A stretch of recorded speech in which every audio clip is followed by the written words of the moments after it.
Drague active et drague passive. Bonjour à tous, c'est Fabrice Julien, coach auteur, expert en séduction.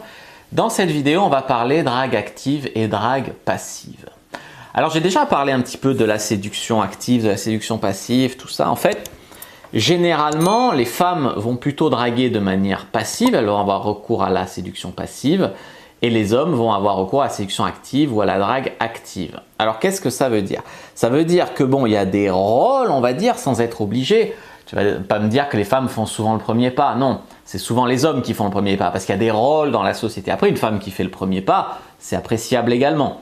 Donc une femme peut avoir une attitude active en séduction et un homme peut séduire de manière passive. Et en fait, moi, ce que je trouve qui est important, c'est d'avoir les deux cordes à son arc. Avoir des choses qui attirent à toi de manière passive des femmes et être aussi capable d'aller provoquer ta chance de manière active. Donc, par exemple, ça te permet de te donner le choix. La drague active, c'est-à-dire que si tu es que dans la séduction passive, comme le sont les mecs qui sont hyper beaux mais qui ne savent pas aborder, les mecs qui ont un statut social mais qui ne savent pas draguer, tu vois, ils ont que les, par exemple, ils ont que les meufs qui viennent à eux. Parce qu'ils sont attirés par leur statut, parce qu'elles sont attirées par leur beauté. Parce que, voilà, ils ont que ces meufs-là, ils sont dépendants si tu veux. C'est comme les mecs qui font des rencontres que dans leur cercle social.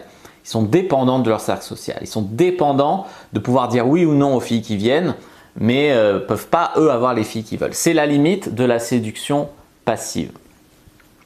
Voilà. En gros, avec la séduction active, tu vas beaucoup plus avoir le choix, beaucoup plus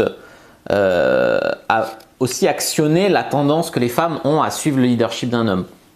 Beaucoup de femmes ont tendance à être plus suiveuses, donc elles vont apprécier d'un homme qu'il prenne un petit peu des initiatives. Ça peut être rassurant dans le sens où elles vont se dire cet homme est trop timide, il ne drague pas, c'est moi qui l'ai dragué donc il ne va pas me tromper. Et une femme de manière ça peut être inquiétant, genre si elle drague tous les mecs comme elle m'a branché moi, elle ne sera jamais fidèle. Mais après ça c'est pas vrai, des fois tu as une femme, elle te drague toi mais c'est la seule fois de sa vie qu'elle l'a fait ça. Donc voilà, il ne faut pas rentrer là-dedans.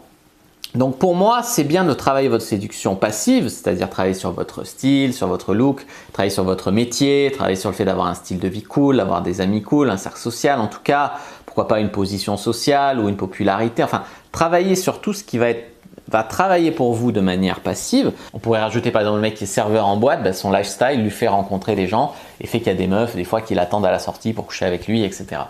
Je mettrais presque dans la séduction passive le fait d'avoir un bon profil sur les sites de rencontres. Parce que moi, j'ai mon profil Adopte un mec, il tourne. Je sais qu'il va m'apporter 1 à 2 baises par mois si je fais rien. J'en vois aucun charme.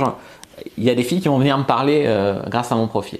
Si en plus je suis actif, j'envoie des charmes, j'envoie des premiers messages, je peux passer de 2 à 4 ou 8. Tu vois, j'ai déjà fait d'ailleurs. Donc ça, c'est important à comprendre. Et les deux se complètent bien. La réputation aussi, ça peut être la séduction passive. Tu as une réputation de super bon coup, de mec super cool, tu as des meufs qui viennent à toi. Au contraire de la drague active qui va être que tu vas draguer quasiment avec ta bite et ton couteau. Mais si tu as les deux, c'est-à-dire que si tu as des atouts passifs et qu'en plus tu vas draguer, ça peut même te servir en allant draguer. Genre tu vas draguer la fille et tu te dis ah mais c'est vrai que tu es mignon ou c'est vrai que tu as un bon style ou ça peut t'aider aussi dans ta séduction active. Donc pour moi, il faut travailler les deux aspects, mais ce qu'il faut comprendre, c'est que tu auras plus de résultats en ayant un style de vie pas top, mais en te bougeant le cul, qu'en ayant un style de vie, voilà, un bon métier, en étant mignon, mais en n'osant pas parler aux femmes. Tu auras plus de résultats en étant pas top, mais en te bougeant le cul, qu'en étant bien, mais en étant coincé ou sans te bouger le cul. Voilà, c'est un truc à comprendre. N'hésite pas à mettre un like sur la vidéo si ça vous a plu, à commenter. Si vous avez des questions, je répondrai avec grand plaisir. Vous abonnez à la chaîne, activez la cloche pour ne pas rater les prochaines vidéos. Me suivre sur les réseaux sociaux, Instagram, Twitter, Facebook. Rejoignez le groupe privé de la communauté Sprint sur Facebook pour rejoindre les gens qui, comme nous, s'intéressent à la séduction et à la sexualité. Téléchargez votre guide offert Comment mettre une femme dans votre vie d'ici 7 jours. Moi, je vous dis à bientôt et que le Dieu de la séduction soit avec vous, les amis.